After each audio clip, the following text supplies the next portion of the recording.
Right now, two people at your company are doing the same job, but one is quietly using Gen AI every day. And in 12 months, one of them will be promoted, right? The question is, which one will you be?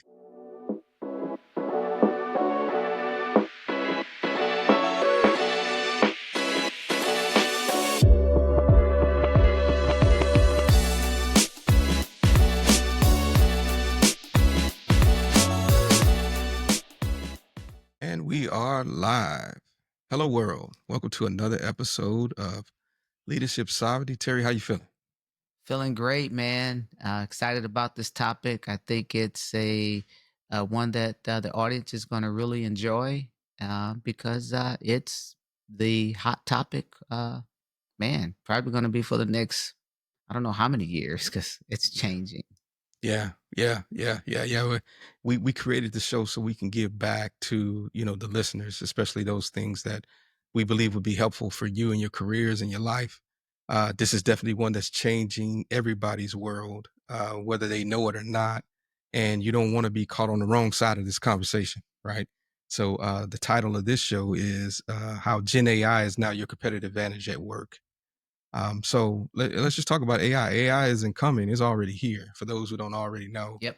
um, it's changing the workplace, and the professionals who learn how to use it effectively, and effectively is the key word, are getting promoted faster, leading smarter, and more strategically. I mean, what's your thoughts on that, Terry? Yeah, man, look, it's like having a new best friend. And what you share with it, right? It has the ability to enhance. So just like think of it as that best friend and certain intimate things that you want to share with that best friend so you can get feedback, you can get encouragement, you can have someone uh, that you can rely on right now in the same breath, right? um, you get the information back, you hear back from your friend, and then you analyze what they told you, right? None of us just takes blanketly the advice we get back, That's right? good. Yeah, So that's good. you have to um, I love this term, right? Trust but verify, right? Yes, that's gonna come up again in the show. So, but is it a game changer for you? Yes. Is it something that you should be afraid of? No, right? As long as you put yourself in a position really to just learn, right? That's Mhm. what, if you're on this podcast, then Gen AI is perfect for you because you're putting yourself in a position to learn, get something, right? That's That's right. going to enhance your life. And it's just another tool that you can have to, help advance you. So, yeah, Yeah, great topic. that's great topic. Great topic. So right now, two people at your company are doing the same job, but one is quietly using Gen AI every day. And in 12 months, one of them will be promoted, right? The question is, which one will you be? So that's something to think about, right?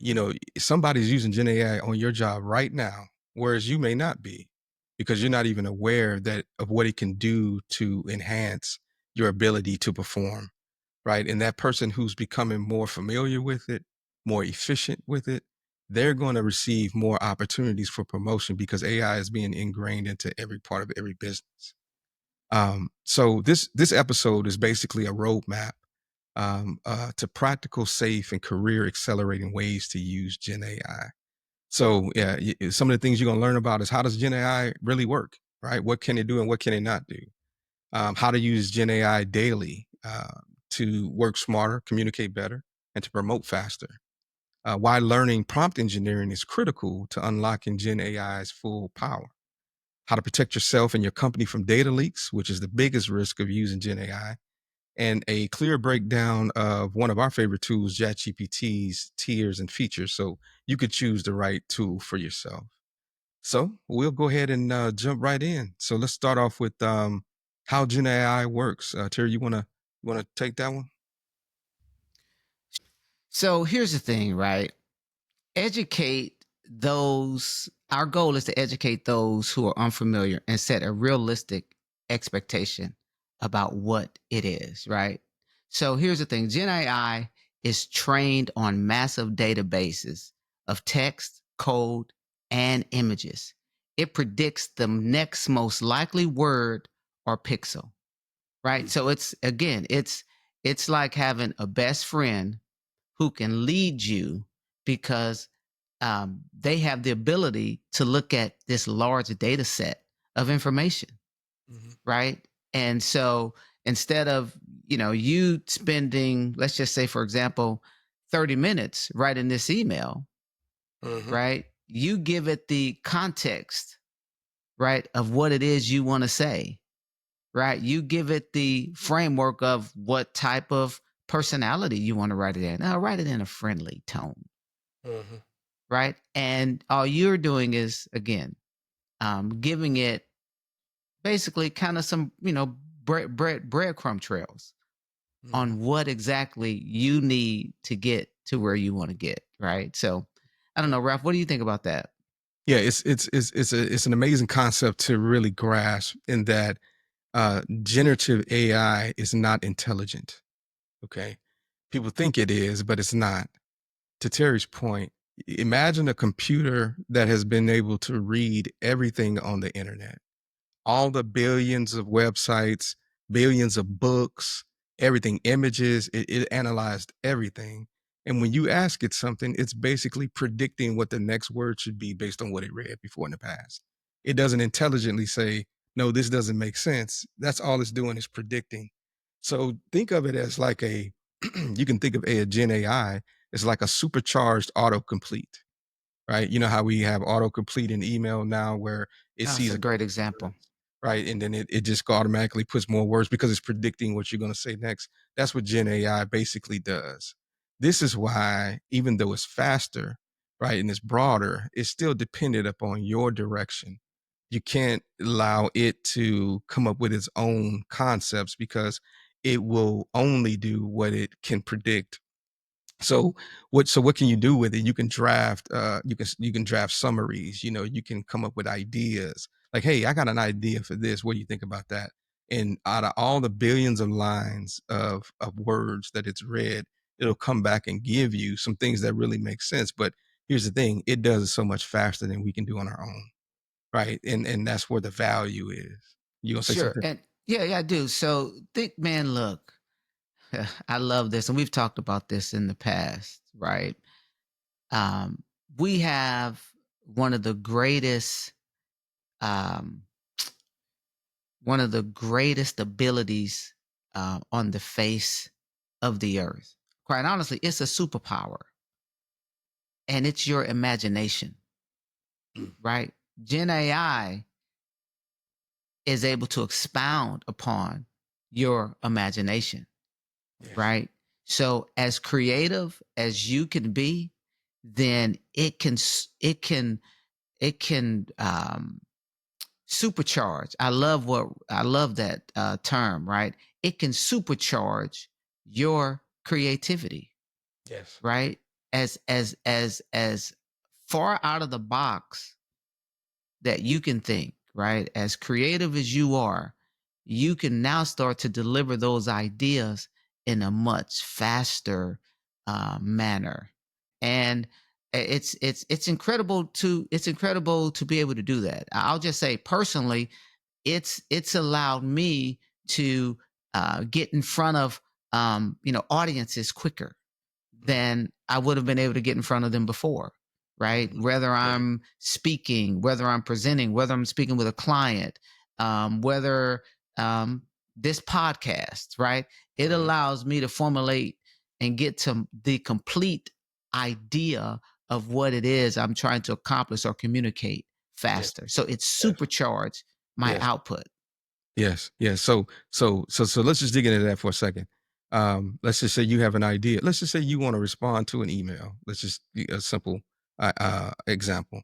And you want how many times have we taken the time to write an email and then we scratch it and we rewrite it again, and then we scratch it and we rewrite it again, right? Because we want to make sure we address the right topics, but we want to have the right tone, all of those different things. What if you could tell Gen AI, write me an email response in this tone that covers these things, and it gets it 99% perfect in a second. Think about how much faster you can process time, right? how much faster you can process ideas, to Terry's point, right? So it is your supercharged superpower, um, as compared to someone who's not using it, right? And I think this is the concept that you really have to gather and hold to as we go through this show, is that everything that we're teaching you is already being done by somebody that you work with, but you also have to compare what the experience is to the person who's not, and then you'll see the true advantage to being able to use Gen AI. Something that we like to say is that Gen AI doesn't know things; it patterns words based off what it reads. So you are the thinker.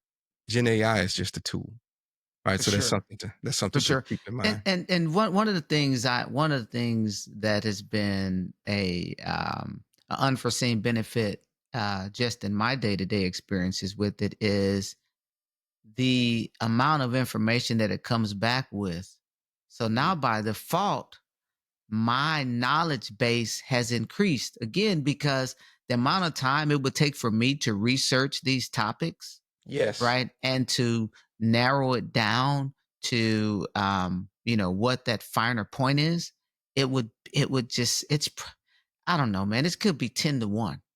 It could be easily, 10 to 1, easily 10 to easily. 1, Yes. right? So instead of me spending an hour on it, right? I'm spending Mhm. 6 minutes on it, That's right. That's 2 right. minutes on it. That's right. So the ability to get the information back, and here's another key component that I want to be sure to emphasize: your level of expertise in the area that you are, that you've been trained in, or that you are being trained in. That level of expertise is important when dealing with Gen AI. And we're going to get into that because there are going to be times where you will have to better shape what it is that it's brought back. Some things are spot on, right? Based Mhm. on what it is you're trying to communicate. Then other Mhm. things you're going to have to leverage your expertise to frame, or to voice rather, the information in the most appropriate way based on the audience that you're speaking with, or based on the Yeah. context of what's being requested for that outcome. So it does not replace your expertise, That's right? right. It doesn't replace your creativity, and it doesn't replace your expertise. What it will do, and you're going to hear this word time and time again, it'll just supercharge it. Yes. Yes. Yeah. Which makes it a competitive advantage to, again, those people who are not, right? So professionals are using Gen AI to deliver faster, cleaner, and more strategic work. And leadership notices that, right? When you can come back with an idea that's fully thought out, that clearly, articulates the right points, and you can do it in a fraction of the time that other people are doing, guess what? You stand out, right? So fluency over AI is a key skill for advancement at this point. So I'll use myself as an example. Um, Anytime that I'm now trying to learn something new, I'm using AI to accelerate my learning process, right? So whereas, and let me say this real quick, the difference between Google and Gen AI is when you type something in Google up until recently, it gave you a whole list of all of these different options to click on, and you had to go into each one to figure out which one was right for you. Gen AI is giving you the specific answer, right, immediately, right? So think about how much time that saves you. Now in Google, they have Gen AI built into it. Gemini is giving you the answer on top, so you don't have to look at all the links. But think about how much fast that accelerates your learning. So what if I'm learning, say, just I'm looking into our podcasting, right? Always trying to figure out how to do it better, how to get a cleaner picture and things of that nature. I'm having conversations with ChatGPT about, hey, this is what I'm doing currently right now. How could I make it better? It gives me spot on information. And then I say, well, tell me a little bit more about that. And then tell me a little bit more about that. My knowledge is accelerating so much faster than if I For had sure. to look through every individual link. Right. So I really want to Sure. make sure that our listeners really catch this. Right. This accelerates your knowledge learning so much faster that the person you're sitting next to, right? You're gonna go right past them because they can't keep up, right? So that's one of the great things like Terry knows I have some Meta glasses, and Meta's large language model or a generative AI model is called Llama, and Llama is built into the glasses. So I'm literally like when I take my dog for a walk, I'll just start talking about a topic, and it's just accelerating my learning, accelerating my learning. I didn't have to pick up one book, right? I didn't have to read through 100 pages to try to get to this one nugget. I get it immediately. So now I'm building on top of everything that I'm learning, and it's accelerating the learning process. I mean, any thoughts on that, Yeah. Terry? Yeah. I'll share a story. So just this week, right? Noah, he loves to do 3D animation. And so he's got a piece of software that he's been using. And in order to get the most out of this application, he actually does coding in Python. And so he was, he had ran into an error message and he said, Dad, I would normally use YouTube to, figure out what was going on. But he has that Baylor gene, Ralph, and you'll this will bring back some memories for you. He was like, Dad, I was not going to bed until I figured this out. Does that sound familiar? Oh, yeah, he gets that from his daddy. Yeah. And he was like, I just couldn't rest.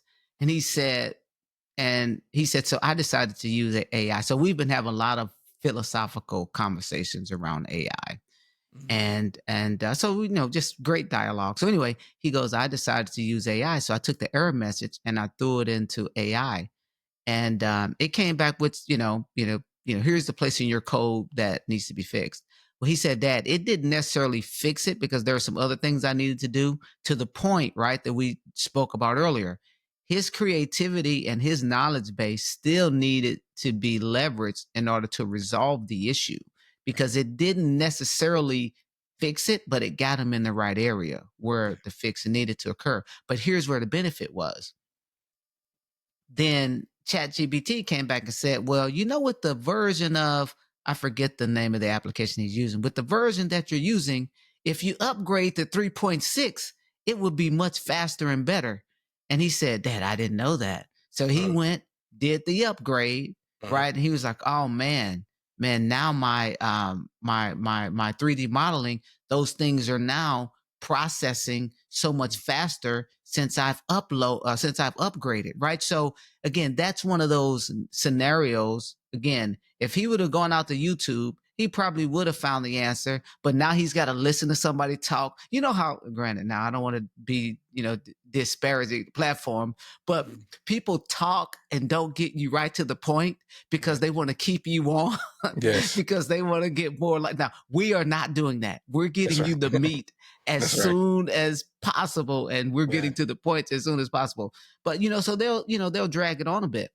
Mhm. And but the fact that he went to Gen AI, I'm sorry, Chat GBT, and used Gen AI, right, to get to the resolution, not only was he able to get to the resolution sooner, but he also received an additional nugget, right, Mhm. that allowed Mhm. him to take action, Yeah. right, and to improve the process. Yeah. So Yeah. again, that's just a real life scenario. I got another story I'll share a little later on.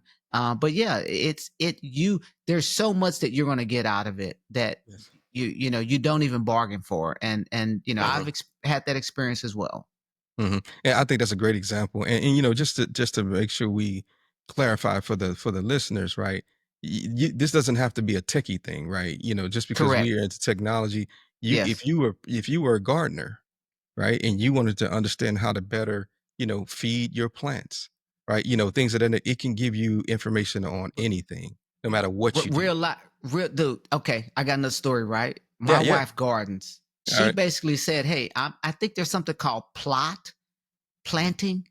Mhm. And she got into the details of plot planting. It's like where you segment out. Shamika's got two raised beds in the back, 4x8 raised beds, Mhm. and she researched plot planting. Mhm. And yes, it's not. This is not a techie thing. This, Right. whatever topic that you're interested in, it can assist you in that topic, Yes, yes, right? yeah, Right? And especially yeah, go career ahead. growth, especially career Yes. growth, right? Right, and this is where we really trying to hone in to you all is that no matter what your role is, you could tell it about your role and what you do on a daily basis and ask it to help train you, right, to be promoted and give you steps on to Sure. get to the next level. Right. So yeah, no, but fantastic story though. Fantastic Yeah. story. And here's the thing, right? This goes back to one of the fundamental things, Ralph, that we've talked about all the time, right? Mm. Good leaders ask great questions. Oh yes. Yeah. Oh, that's This is a good. great place to ask great. The better your question, Yes. the more rich your information is going to be, Yes. right? And Ralph's going to get into this, right? Where we're getting to prompt engineering and things, and it's all about how well of a question are you asking? How well of a series of a Mm. questions are you? I mean, so anyway, Mm. yeah, man, Yeah, no, it's get good. those questions ready. Thank you for listening to the Leadership Sovereignty Podcast. If this content blessed or helped you in any kind of way, support us today by subscribing to our YouTube channel, clicking the like button for this episode, and sharing this content with others that you think it will help. Until next time, stay safe, peace, and blessings.